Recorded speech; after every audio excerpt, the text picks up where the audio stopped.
En el nombre del Padre, del Hijo y del Espíritu Santo. Amén. Pidámosle al Señor la gracia de avanzar en esta reunión en su espíritu. Hoy quisiera tratar un tema que sería como el culmen de esta etapa que empezamos hace ya un par de meses. Es decir, el mundo está enfermo y el Señor vino como Salvador, a aliviar, a corregir lo que el ser humano ha dañado con su ambición de ser como Dios. Y entonces, haciéndose él humilde, nos invita a la humildad y ese es el remedio. Pero hoy vamos a ver lo que es, dijéramos, el culmen de lo que él quiere conseguir en nosotros. Pidámosle al Señor, pues, que nos dé el Espíritu Santo y dirijámosle la oración que Jesús nos enseñó. Padre nuestro que estás en el cielo, santificado sea tu nombre, venga a nosotros tu reino, hágase tu voluntad en la tierra como en el cielo. Danos hoy nuestro pan de cada día.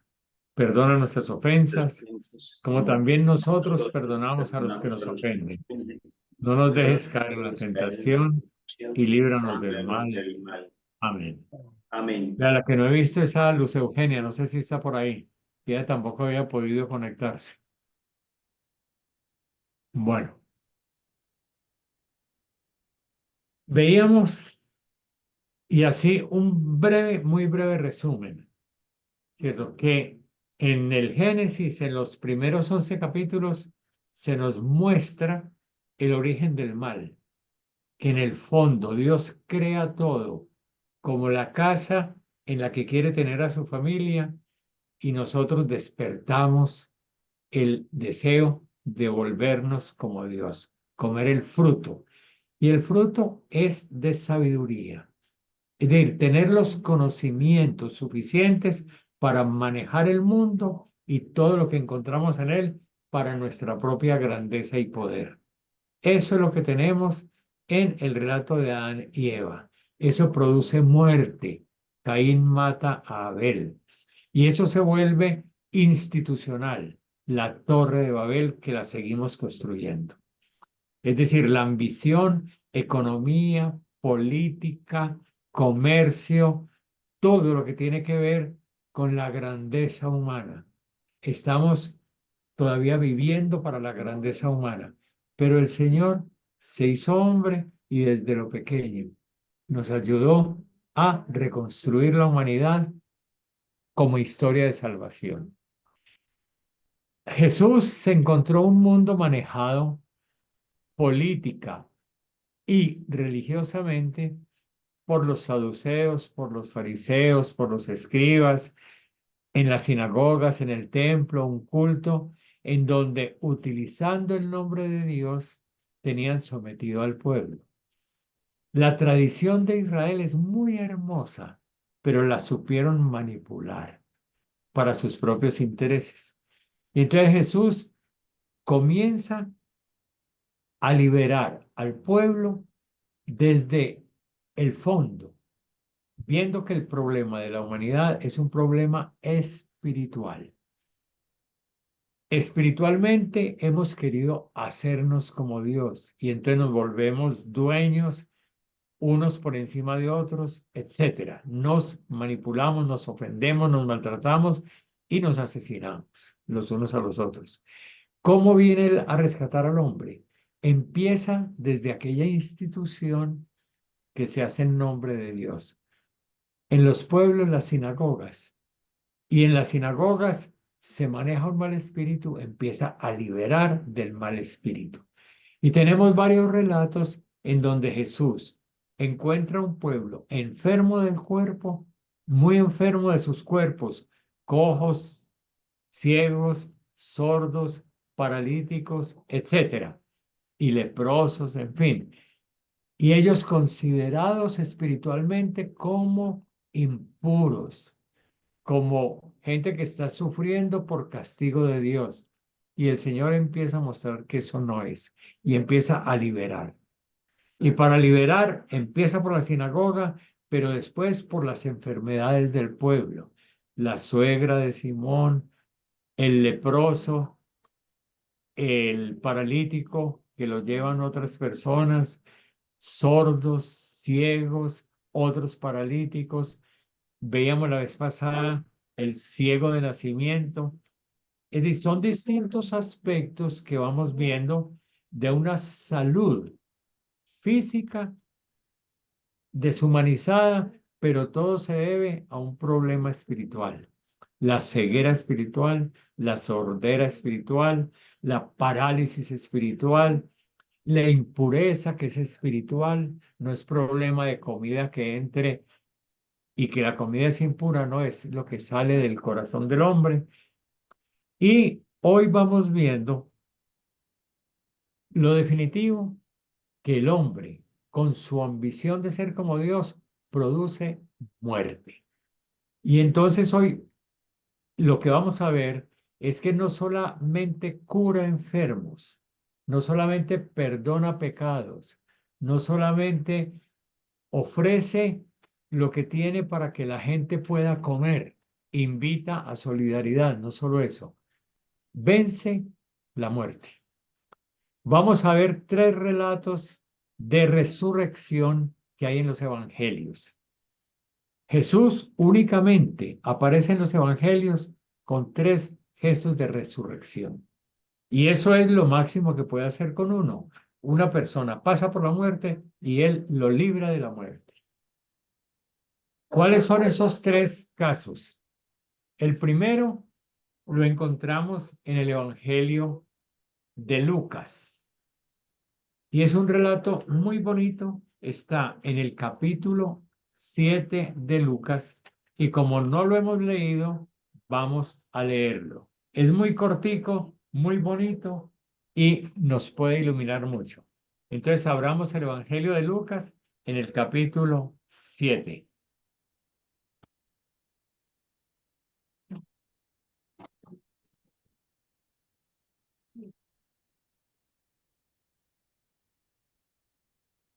Dice así. Es desde el versículo 11 hasta el 16. Dice, a continuación se dirigió a una ciudad llamada Naín, acompañado de los discípulos y de un gran gentío. Cuando ahí dice a continuación, debemos mirar de dónde venía. En el versículo 1 del capítulo 7 hasta el 10 nos habla de la curación de un servidor público que le pidió que fuera a su casa. Un hombre que era un centurión, que tenía un criado enfermo y él quería mucho a ese criado. Y entonces le pidió a Jesús que por favor fuera a su casa. Y Jesús inmediatamente salió para allá. Pero es que es muy bonito, hay que leerlo todo también. Pero eso nos haría mucho. Mire, cuando concluyó su discurso, vamos al 7:1, es que para entender el otro es bueno ver este también. Cuando concluyó su discurso al pueblo, entró en Cafarnaún. Un centurión tenía un sirviente a quien estimaba mucho, que estaba enfermo, a punto de morir. Habiendo oído hablar de Jesús, le envió unos judíos notables a pedirle que fuera a sanar a su sirviente. Se presentaron a Jesús y le rogaban insistentemente, alegando que merecía ese favor. Le decían, ama a nuestra nación y él mismo nos ha construido la sinagoga. Jesús fue con ellos. No estaba lejos de la casa cuando el centurión envió unos amigos a decirle, Señor, no te molestes, no soy digno de que entres bajo mi techo. Por eso yo tampoco me consideré digno de acercarme a ti. Pronuncia una palabra y mi muchacho quedará sano. Porque también yo tengo un superior y soldados a mis órdenes. Si le digo a este que vaya, él va. Si le digo al otro que venga, él viene. Si le digo a mi servidor, a mi sirviente que haga esto, él lo hace.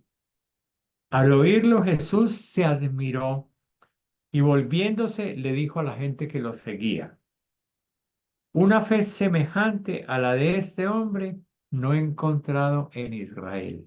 Y este era un soldado que era del ejército romano que estaba oprimiendo a los judíos. Y él dice, nunca he encontrado en mi tierra una fe tan grande como la de este hombre. Cuando los enviados volvieron a casa, encontraron sano al sirviente. Entonces, miremos, lo que acaba de hacer el Señor es eso. Curó al criado de un soldado que tenía 100 personas bajo su cargo, por eso un centurión. Y dice que no encontraba en su tierra tanta fe como la de este hombre. Y después de pasar ahí, ya sí viene lo que íbamos a leer. A continuación, se dirigió a una ciudad llamada Naín, acompañado de los discípulos y de un gran gentío. Justo cuando se acercaba a la puerta de la ciudad, sacaban a un muerto, hijo único de una viuda, y la acompañaba un grupo considerable de vecinos. Entonces, miremos, es una mujer viuda, no tiene marido, por supuesto, y se le muere el hijo único. Y cuando una mujer no tiene un hombre que la respalde en una cultura como la de Israel, esa mujer está absolutamente desprotegida. No hay ni una sola ley que la ampare, porque las herencias de los papás pasan a los hijos varones y la mujer es siempre secundaria en el hogar, es siempre secundaria. Eso es una familia patriarcal. Ahora, cuando hay un hombre que ame a la mujer, hijos que aman a la mamá, que cumplen la ley de Dios de respetar padre y madre, esa mujer puede tener una vida muy buena, con un marido que la ama y la respeta y unos hijos que también la respetan y la obedecen. Pero si no tiene varón y no tiene hijo varón, esa mujer está totalmente desprotegida. Y algunas viudas así terminan en la mendicidad y otras hasta en la prostitución, sin ser malas personas para subsistir. Entonces, esta mujer está totalmente frágil. Y sigamos la lectura. Estoy ya para el versículo 12, 7:12. Justo cuando se acercaban a la puerta de la ciudad, sacaban a un muerto, hijo único de una viuda. Le acompañaba un grupo considerable de vecinos. Se ve que era muy querida y quizás también comprendieron la soledad de ella y respetarían al esposo y al hijo. Al verla, el Señor sintió compasión y le dijo, no llores. Se acercó, tocó el féretro y los portadores se detuvieron. Entonces dijo, muchacho, te lo digo, levántate. El muchacho, el muerto, se incorporó y empezó a hablar. Jesús se lo entregó a su madre. Todos quedaron sobrecogidos y daban gloria a Dios diciendo, un gran profeta ha surgido entre nosotros. Dios se ha ocupado de su pueblo. Dios ha visitado a su pueblo, dicen otras traducciones, y me gustan más. Ha visitado a su pueblo. Eh, ¿eh? La noticia de lo que había hecho se divulgó por toda la región y por Judea. Veamos que aquí hay algunos punticos que es importante tenerlos conscientes. Lo primero, lo que ya veíamos, la situación de la mujer. Segundo, Jesús ve ese entierro que va, el desfile que va a enterrar a ese muchacho y dice que sintió compasión. Descubrió inmediatamente la situación de la mujer y sintió compasión y se acercó. No le pidieron nada. La iniciativa fue totalmente de Él. En la mayoría de los milagros que escuchamos, o la gente va y busca a Jesús con un paralítico, o le dicen, Jesús, hijo de David, ten compasión de mí, lo que sea. Aquí simplemente Él vio y se acercó. Y le dice a ella, no llores. Claro que ella tiene derecho a llorar, por supuesto que tiene derecho a llorar, pero Él le va a dar una situación nueva donde ya el llanto perderá razón de ser. Y entonces le rescata la vida al muchacho y se lo entrega a la mamá, se lo entrega.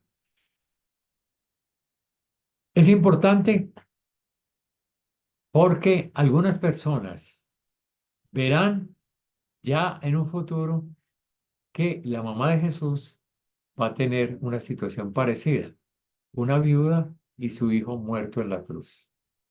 Entonces, María también quedaría lo mismo que la viuda de Naín, desprotegida, sin su compañero, que todo el mundo piensa que es su compañero, José, y sin su hijo.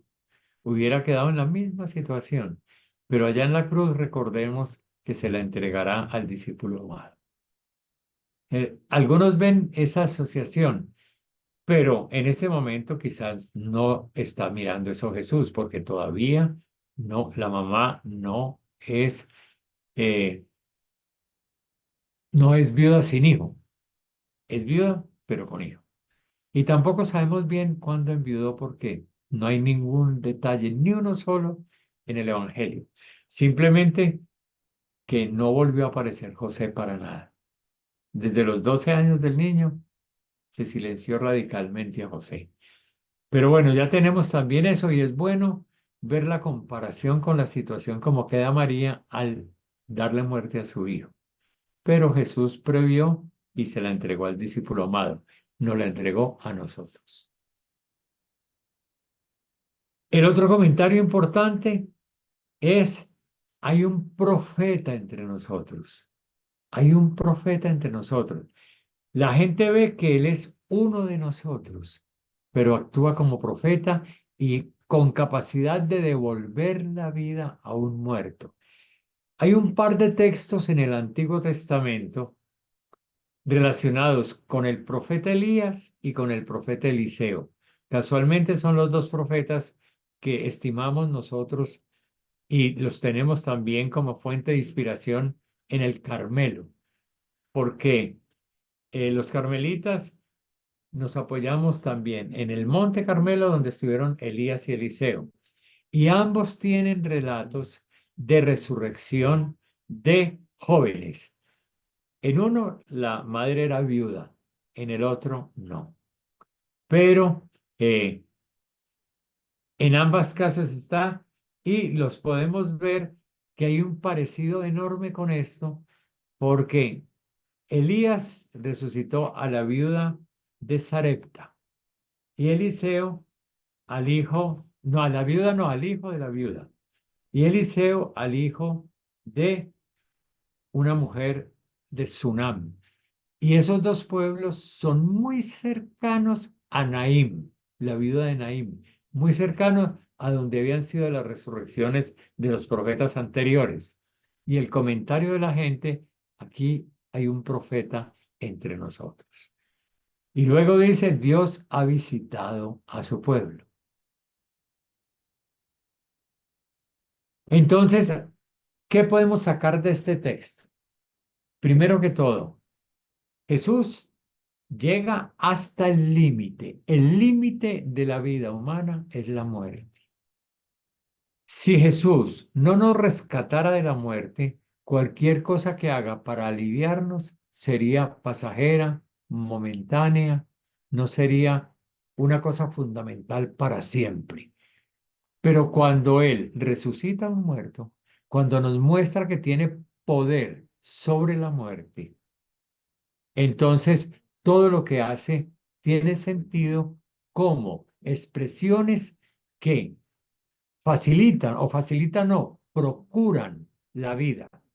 Entonces, curar a un sordo, curar a un ciego, a un paralítico, perdonar pecados, etcétera, procuran la vida pero la vida será definitiva para siempre. Nos mostró que Él tiene poder de vencer la muerte. Y la gente entonces le da gloria a Dios. El segundo texto no lo vamos a leer porque ya lo leímos cuando estábamos avanzando en la lucha contra la enfermedad y contra el mal. Pero vamos a recordarlo en este momento, que llega, eso lo encontramos en el Evangelio de Marcos. Como le digo, lo voy a mencionar aquí, pero no lo vamos a leer en forma. En el capítulo 5 creo que estaba a finales del 4. Pero nos dice Marcos que se le acerca el jefe de una sinagoga, que son con los que él ha tenido ya problemas que lo están persiguiendo. Y se le acerca uno y se le arrodilla y le dice, ven a mi casa, que mi niña está muy enfermita, está a punto de morir. Y entonces él inmediatamente se fue con él, inmediatamente. Ahí dice, no le dijo nada, sino que inmediatamente se fue. Pero se le atravesó en el camino una mujer mayor con una hemorragia de 12 años y que había gastado todo su dinero en médicos y nada, que se le acababa la hemorragia. Y esa mujer, por tener hemorragia, era legalmente impura. Y entonces viene muerta de miedo y toca el manto de Jesús. Y entonces Jesús, ¿quién me tocó? ¿Quién me tocó? Y la gente dice, pero con tanta gente que hay usted diciendo quién me tocó, ¿quién fue? ¿Quién fue? Y la mujer muerta de miedo se sintió ya como descubierta por Jesús y entonces le dijo que era ella. Y entonces el comentario de Jesús, no temas, ¿cierto? Tu fe te ha salvado, vete en paz. Y estando en esas, ¿cierto? Que también es bueno recordar que esa mujer con hemorragia impura y el que está junto a Jesús es el jefe de una sinagoga, que son los que declaran quién es puro y quién no es impuro. Ese hombre permitió a esa mujer que tuviera ese contacto con Jesús y con toda la gente. Y esa mujer quedó curada y ya vinieron a decirle a él que no molestara más a Jesús porque la hija había muerto. Recordemos, él saliera para la casa de el jefe de la sinagoga. Se le atravesó a la mujer, pero él iba era para allá. Y entonces Jesús le dijo, no temas, no temas, está dormida. Llega allá y el alboroto, dice, ¿por qué se alborotan? Es que la niña está dormida. Se burlaron de Jesús, entra con Santiago y Juan, Pedro y con el papá. Entran a la casa y le dice a la niña, Talita Kumi, Talita Kumi.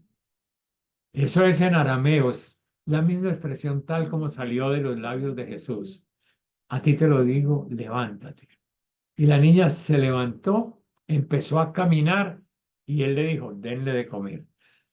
Aquí vemos algunos aspectos también importantes, y es en la relación que hay de las dos mujeres.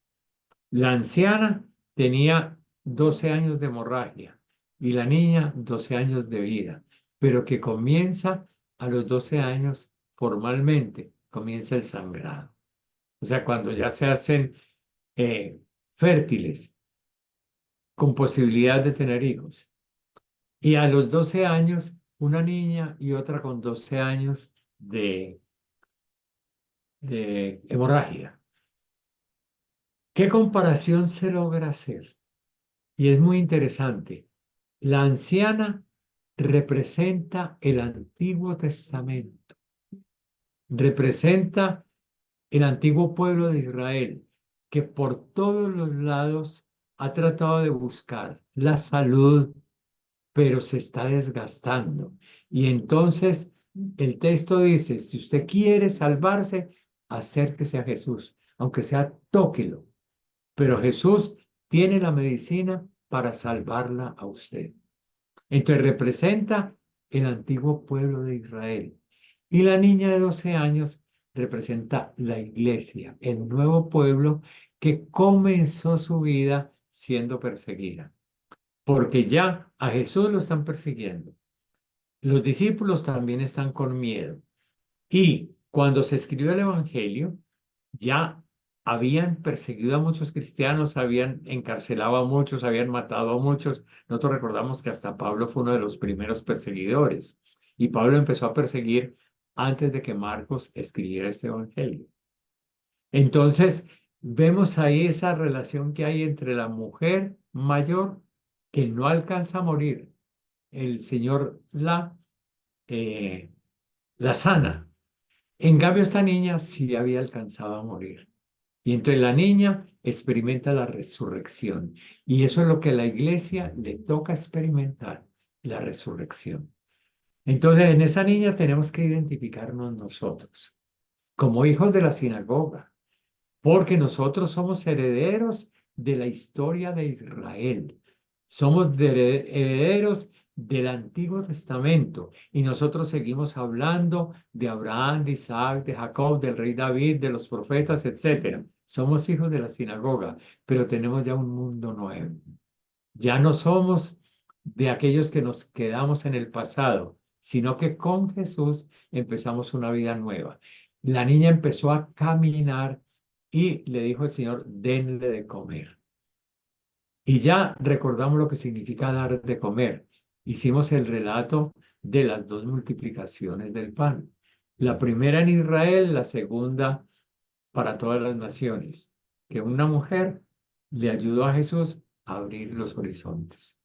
Pero aquí lo que quería ver con esto es que en este segundo gesto en que Jesús domina la vida y domina, por supuesto, la muerte, está también la novedad de que el pueblo de Israel, uniéndose a Jesús, encuentra su vida, su salvación. Si sigue buscando los médicos que ha tenido antes y no se acerca a Jesús, no va a encontrar. Entonces, el hecho de que encuentre la salud al tocar a Jesús es una invitación a Israel, que sepan ver que todas las profecías, que todo lo que se esperaba se cumple con Jesús. En Él está la salud. Y en la niña, la historia nueva que comienza con la iglesia, con la iglesia que le tocará experimentar la muerte y la resurrección. Yo creo que con eso vamos teniendo un poco claro lo que va significando la resurrección. Ofrece una gran revelación para todos los creyentes. Y para los que no están creyentes es toda una propuesta que empiecen a ver en Jesús la respuesta de Dios a las necesidades de Israel, a todo lo que le ha causado tanto dolor, tanta esclavitud, tanto sufrimiento, etcétera. Y la tercera, que es a la que le quiero dedicar un poco más tiempo, es muy bonita, muy interesante, está en el Evangelio de San Juan. Vamos a abrir el Evangelio de San Juan en el capítulo 10.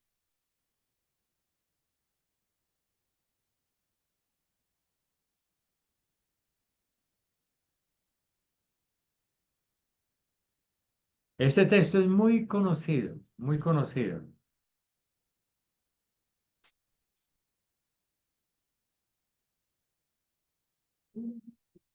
Perdón, es el capítulo 11. Es muy largo, pero es de muy fácil comprensión. Y yo creo que lo alcanzamos a leer perfectamente en el tiempo que nos falta. Capítulo 11, versículo 1. Había un enfermo llamado Lázaro de Betania, el pueblo de María y de su hermana Marta. María era la que había ungido al Señor con perfumes y le había secado los pies con sus cabellos. Le quiero decir una cosa, esto todavía no se había dado. Esto ya el que escribe el Evangelio, que es San Juan, este Evangelio se escribió después del año 90. Parece que se hubiera escrito quizás hasta por el año 100 o después. pero fue mucho tiempo después. Entonces el escritor dice que es la misma des- que, eh, que ungió el cuerpo de Jesús. Pero en este momentico, valga el paréntesis, que todavía no lo había ungido. María era la que había ungido al Señor con perfumes y le había secado los pies con sus cabellos. Su hermano Lázaro estaba enfermo. Las hermanas le enviaron un mensaje. Señor, tu amigo está enfermo. Mire, le mandaron un mensaje las dos hermanas. Tu amigo está enfermo. Al oírlo, Jesús comentó, esta enfermedad no ha de terminar en la muerte. Es para gloria de Dios, para que el Hijo de Dios sea glorificado por ella. Jesús era amigo de Marta, de su hermana y de Lázaro. Otras versiones dicen, Jesús amaba a Marta, a su hermana y a Lázaro. O sea, quiero ver las dos versiones porque es importante, ambas son válidas, pero es muy distinto que digan es mi amigo o lo amo. Es para gloria de Dios, bueno, para que el Hijo de Dios sea glorificado por ella. Jesús era amigo de Marta, de su hermana y Lázaro, estaba distraído. Sin embargo, cuando oyó que estaba enfermo, prolongó su estadía 2 días en el lugar. O sea, le avisaron y 2 días como si nada aparentemente. Después dijo a los discípulos, vamos a volver a Judea, vamos a Judea. Ellos le dijeron, maestro, hace poco intentaban apedrearte los judíos y quieres volver allá. O sea, nos damos cuenta que allá por donde está Lázaro, por Judea, ya han perseguido a Jesús, ya lo intentaron matar, lo iban a apedrear y entonces ahora Jesús va a volver. Esa podría ser una de las razones por las cuales esperó 2 días, pero realmente esa no fue la razón.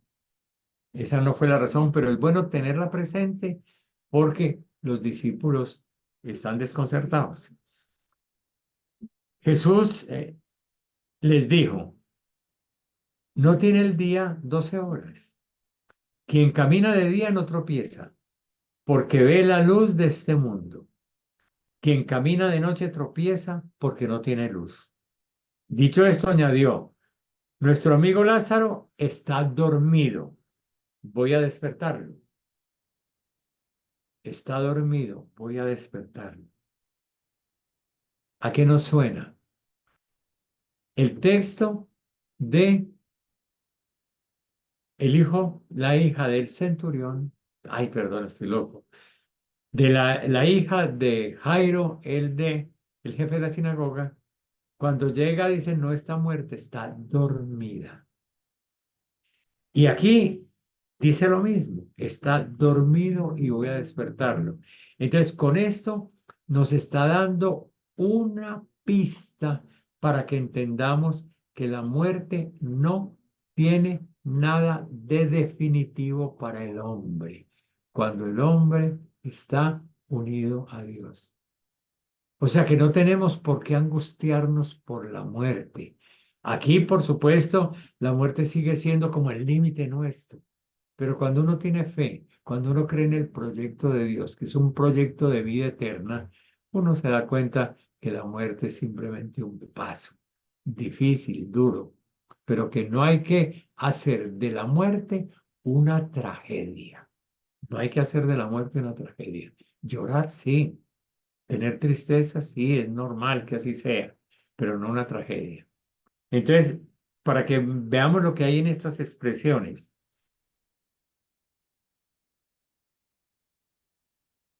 eh, nuestro amigo Lázaro está dormido, voy a despertarlo. Contestaron los discípulos, Señor, si está dormido, sanará. Pero Jesús se refería a su muerte, mientras que ellos creyeron que se refería al sueño. Entonces Jesús les dijo claramente, Lázaro ha muerto. Y me alegra por ustedes de no haber estado allí, para que crean. Vamos a verlo. Tomás, que significa mellizo, le dijo a los demás discípulos, vamos también nosotros a morir con él. Esta es una frase que casi nadie la tiene en cuenta, que Tomás está diciendo, vamos a morir con él. ¿Qué querrá decir eso? Saben que allá la situación está dura, difícil, está muy dura para Jesús. Ya él ha enfrentado varias veces a los judíos y sobre todo en el templo de Jerusalén, en la curación al ciego, en la curación a el paralítico, en la piscina y en otros momentos. Él los ha enfrentado mucho y ahora quiere volver allá. Y Tomás dice, vamos a morir con él. De Tomás casi todo el mundo recuerda la falta de fe cuando le anunciaron que Jesús había resucitado. Que él dijo, si no meto mi mano en su llaga y los dedos en la herida de las manos, no creeré. Eso es lo que más recordamos de él. Y que después, cuando llegó Jesús y le dijo, venga, meta sus manos. Y entonces él dijo, Señor mío y Dios mío. Una fe muy bonita, Señor mío y Dios mío. Pero aquí también muestra esa intención que tenía de acompañar a Jesús hasta el final. Vamos a morir con él. Entonces no está solamente la muerte de Lázaro. Hay todo un ambiente, hay todo un ambiente de temor a la muerte de los discípulos porque están los enemigos que ya tomaron la decisión de acabar con él.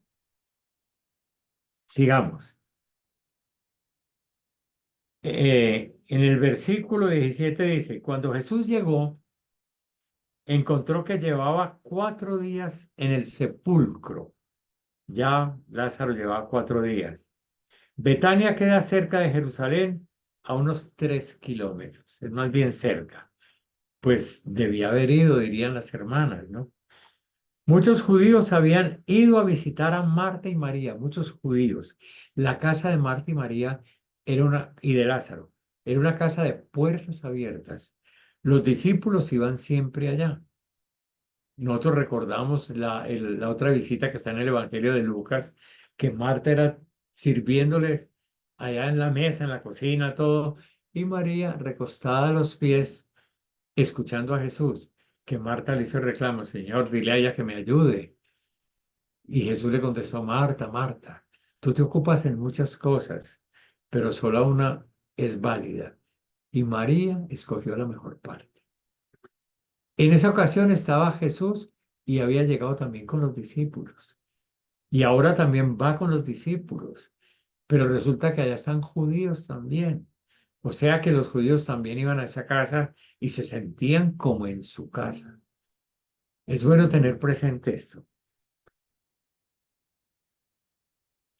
En el versículo 19, muchos judíos habían ido a visitar a Marta y a María para darles el pésame por la muerte de su hermano. Cuando Marta oyó que Jesús llegaba, salió a su encuentro, mientras María se quedaba en casa. Entonces sale Marta.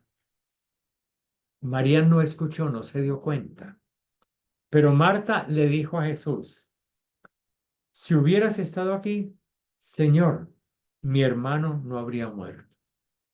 Mire lo que le está diciendo. Si hubieras estado aquí, te avisamos y no viniste. Le está haciendo es un reclamo. Y yo me atrevería a decir como si ellas hubieran percibido que Jesús le falló a la amistad, que le avisaron a tiempo y no vino. Entonces está muy dolida, muy dolida. Y le dijo, si hubieras estado aquí, Señor, mi hermano no habría muerto. Ahora siguió diciéndole, yo sé que lo que pidas, Dios te lo concederá. Jesús le dijo, tu hermano resucitará. Le dice Marta, sí, yo sé que él va a resucitar en la resurrección del último día. Ella creía en la resurrección.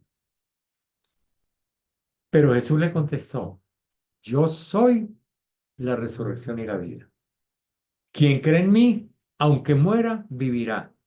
Y quien vive y cree en mí, no morirá para siempre. ¿crees esto? Y entonces ella le contestó, sí, Señor.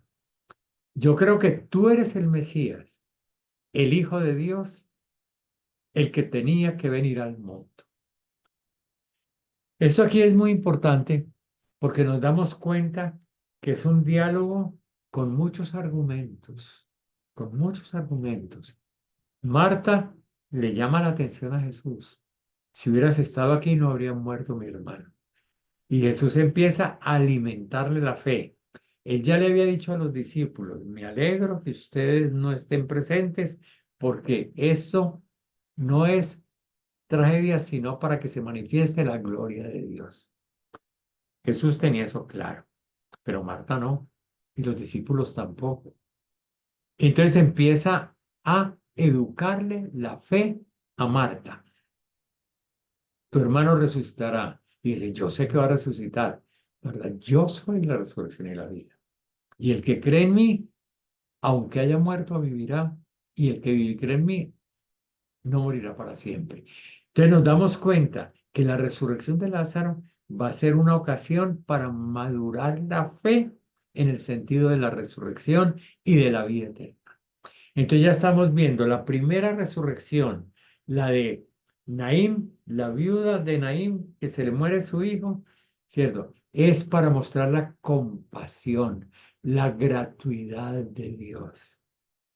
Es para mostrar que Dios tiene poder sobre la vida y entonces se la devuelve. La de la niña también ya nos empieza a mostrar que la muerte es algo pasajero, que está dormida y denle de comer, terminan alimentándola otra vez. Aquí, ¿cierto? Es para educar ya el sentido de la resurrección, que es el mismo Jesús. Yo soy la resurrección y la vida. No es una acción de Jesús, es él mismo, su espíritu, el que se vuelve fuerza y fuente de resurrección. Y el que cree en mí no morirá para siempre. Entonces está él y la fe del otro, la fe del otro, la fe nuestra. Entonces mire cómo sigue. Ella dice que sí, que creo. Ay, espere que me perdí otra vez. Sí. Dicho esto, mire que aquí hay otro detalle ya muy bonito en el versículo 28.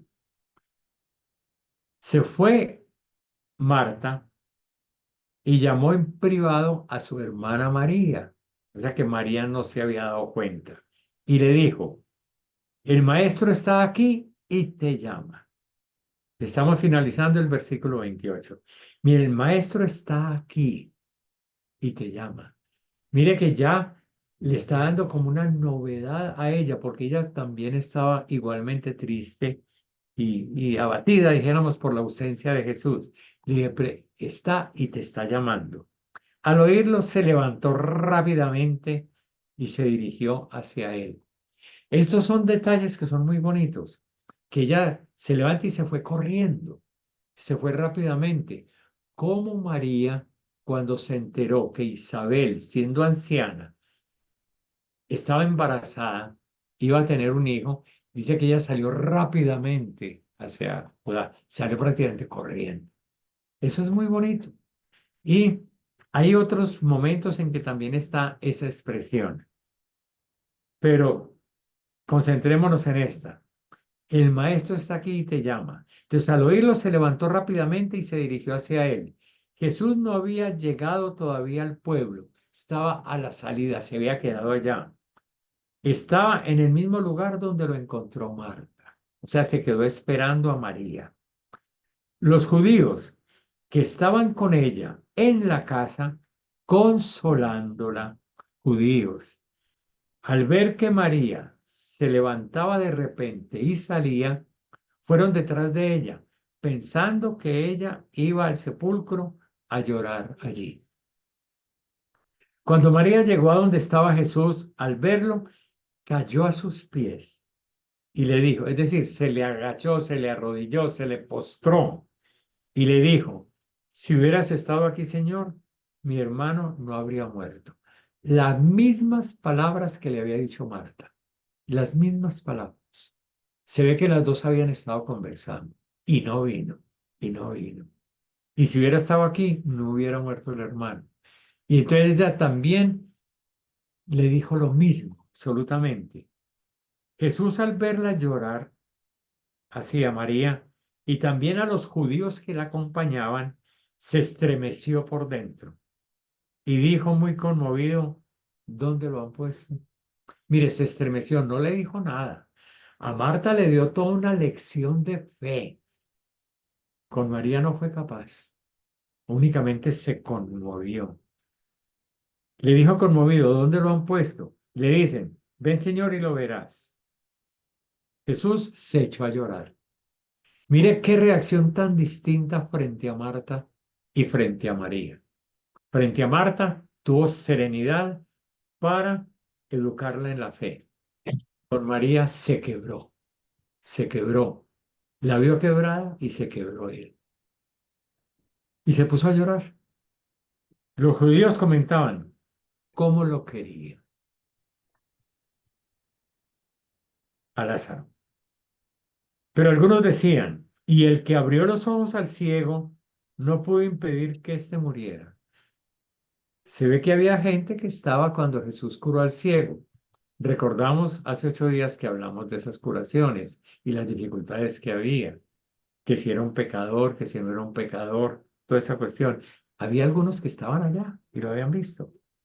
Y el que abrió los ojos al ciego no pudo impedir que éste muriera. Jesús, estremeciéndose de nuevo, o sea, está prácticamente compungido, totalmente compungido, está quebrado. Se dirigió al sepulcro. Era una caverna con una piedra delante, muy parecida a la que le pondrán a Jesús también cuando se muera. Es una caverna y con una piedra. Jesús dice, retiren la piedra. Marta le dijo, la hermana del difunto, Señor, huele mal, ya lleva 4 días. Jesús le contestó, ¿no te dije que si crees verás la gloria de Dios?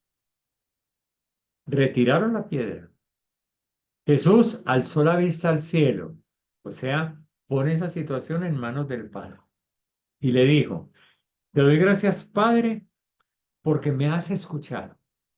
Yo sé que siempre me escuchas, pero lo he dicho por la gente que me rodea para que crean que tú me enviaste. Dicho esto, gritó con fuerte voz, Lázaro, sal fuera. Salió el muerto con los pies y las manos sujetas con vendas y el rostro envuelto en un sudario, o sea, vendado y envuelto. Jesús le dijo, desátenlo para que pueda caminar. Muchos judíos que habían ido a visitar a María y vieron lo que había hecho, creyeron en él. Muchos judíos creyeron en él. Pero algunos fueron y contaron a los fariseos lo que había hecho Jesús. Entonces, mire, entre los fariseos, perdón, entre los judíos que había allá, unos le creyeron a Jesús y los otros fueron a ponerle la queja a los fariseos de que Jesús había resucitado a Lázaro. Y eso va a ser una cosa demasiado importante. Los sumos sacerdotes y los fariseos reunieron entonces el consejo y dijeron, ¿qué hacemos? Este hombre está haciendo muchos milagros. Si lo dejamos seguir así, todos creerán en él. Entonces vendrán los romanos y nos destruirán el santuario y la nación.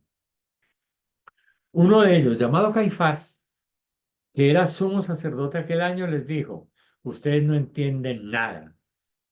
¿No ven que es mejor que muera uno solo por el pueblo y no que muera toda la nación?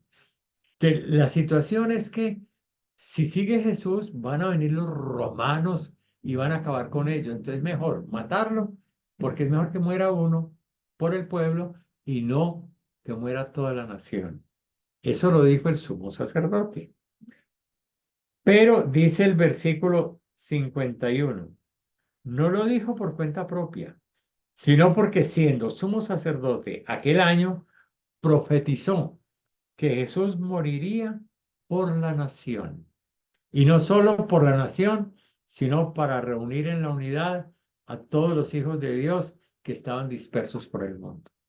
Entonces, hay una ironía muy interesante, porque en las palabras llenas de rabia del sumo sacerdote, que hay que matar a este hombre para que no nos frieguen a nosotros, en medio de esas palabras había una profecía de Dios. Jesús moriría por el pueblo. Y no solo por el pueblo, sino, digámoslo así, por toda la humanidad, por todos los que están dispersos. Así a partir de aquel día resolvieron darle muerte. Por eso Jesús ya no andaba públicamente entre los judíos, sino que se marchó a una región próxima al desierto, a un pueblo llamado Efraín, etc. Y después más adelante, bueno, más adelante, en el capítulo 12, van a tomar la decisión de que también tienen que matar a Lázaro, porque hay mucha gente que se está convirtiendo al ver los resultados. Entonces dicen, también vamos a tener que matar a Lázaro. Ya vemos entonces tres resurrecciones. Y en las tres el Señor, ¿cierto? Actúa, levanta, dice, levántate a la niña Talita Cumi, levántate, denle de comer, y aquí también Lázaro, levántate. O sea, es la palabra de Jesús la que domina a la muerte, la vence por completo y da vida nueva. Y eso es una cosa que es bueno que nosotros la tengamos clara, porque es obvio que nosotros ante la muerte sintamos temor, preocupación, no sabemos cuándo nos va a llegar la muerte, pero a todos los que estamos aquí reunidos en esta charla virtual nos coge la muerte tarde que temprano. Puede ser hoy mismo, mañana, dentro de un mes, dentro de 2 años, puede que duremos 10, 20, 30, no sabemos, pero que a todos nos va a agarrar, a todos nos va a agarrar. Y entonces es muy bueno andar preparado para la muerte, pero no angustiados por la muerte, porque si nos angustiamos por la muerte no hacemos nada. Saber que la muerte es una realidad que toma parte de la existencia y está en el proyecto de Dios. ¿Cierto? Que la muerte será simplemente el dormirnos, el terminar con una fase de la existencia para comenzar una fase ya definitiva, eterna. Y entonces esta vida se va tornando en una escuela donde aprendemos a vivir como hijos de Dios. Darnos cuenta que la vida es un regalo, este cuerpo es un regalo, los dones mentales, espirituales que tenemos son regalo. Aquí vinimos sin nada y nos vamos a ir sin nada.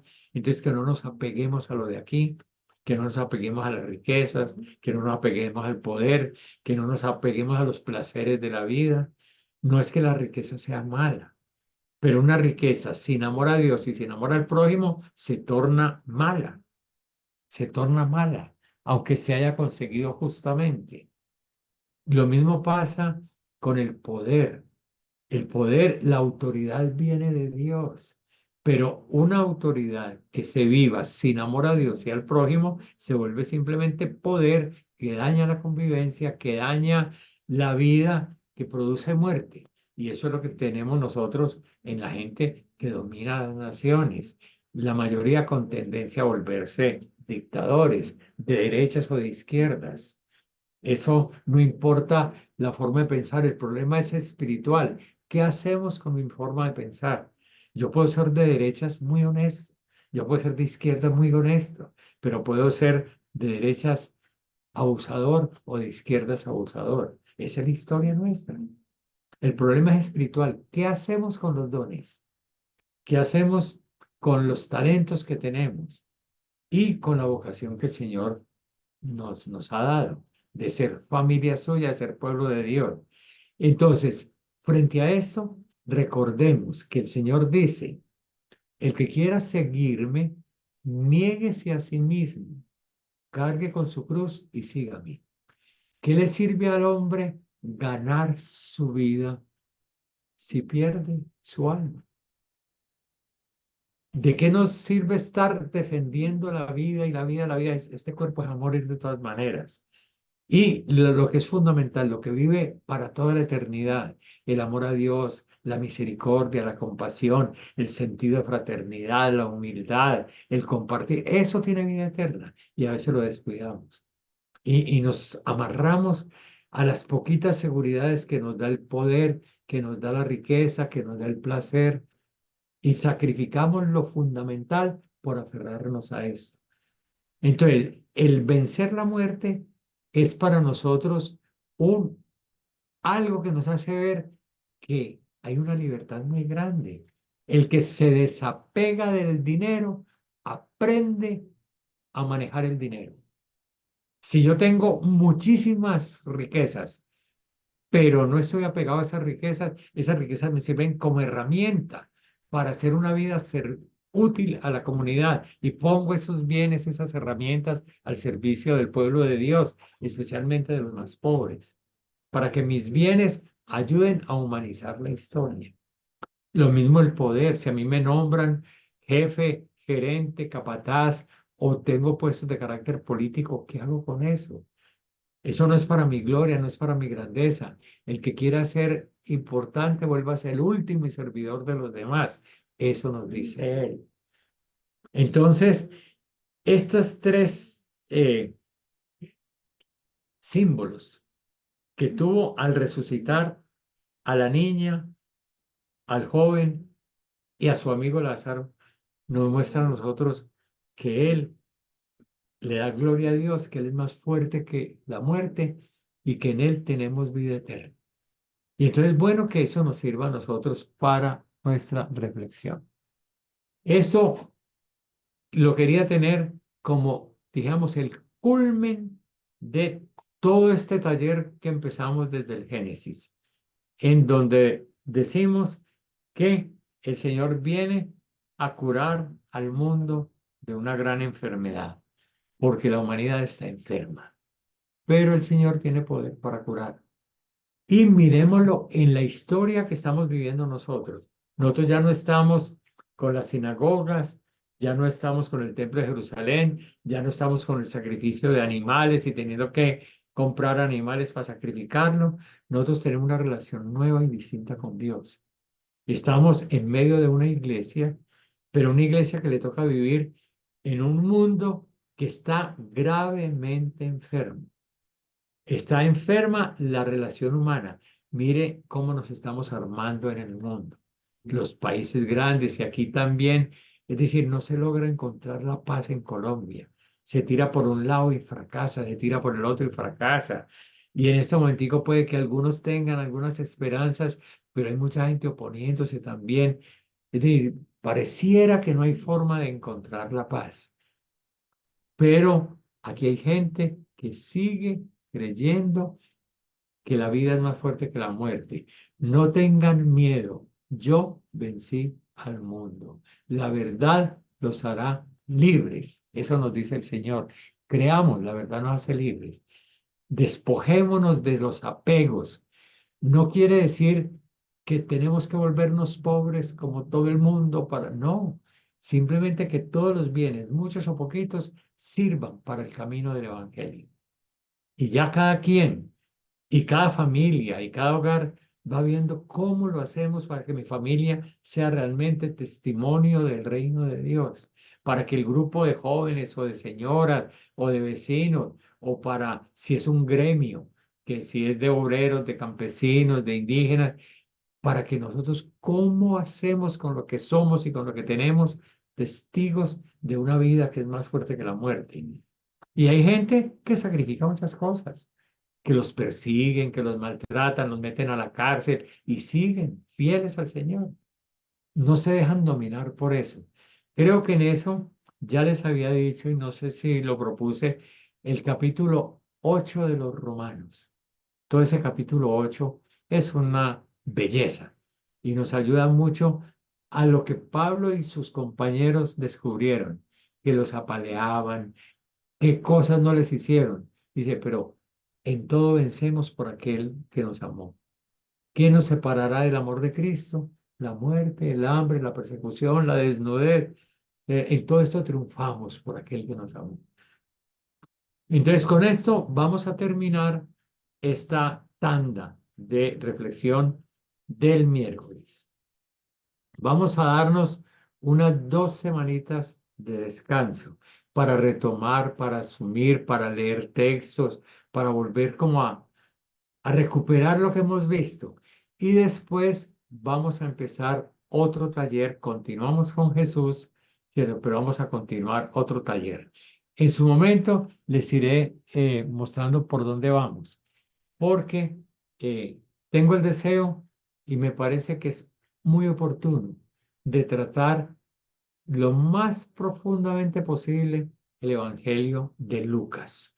Yo creo que hay muy buenas condiciones ya para empezar a trabajar el Evangelio de Lucas.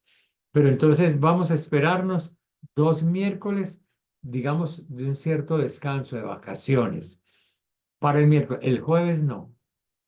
Los que están en el jueves, los invito a que sigan, a que sigamos, ¿cierto? Hasta finales de noviembre, ¿cierto? Porque necesita unidad todo ese proceso que estamos haciendo allá de la historia de Israel. Por allá estamos metidos en el Antiguo Testamento y necesitamos cubrir todo como en una sola tanda. Pero con ustedes descansamos, yo les iré dando comunicacioncitas por escrita, por el WhatsApp, de pronto enviándole correitos y todo, que nos vamos preparando después para arrancarlo del Evangelio de Lucas. Entonces, con esto terminamos. Gloria al Padre, al Hijo y al Espíritu Santo, como era en el principio, ahora y siempre. ahora y siempre, por los siglos de los siglos. Amén. Entonces podemos terminar ya la grabación y nos quedamos un ratico conversando con los que quieran estar ahí, si hay inquietudes, si hay comentarios, si quedaron dudas, en fin. En todo caso, terminamos ya.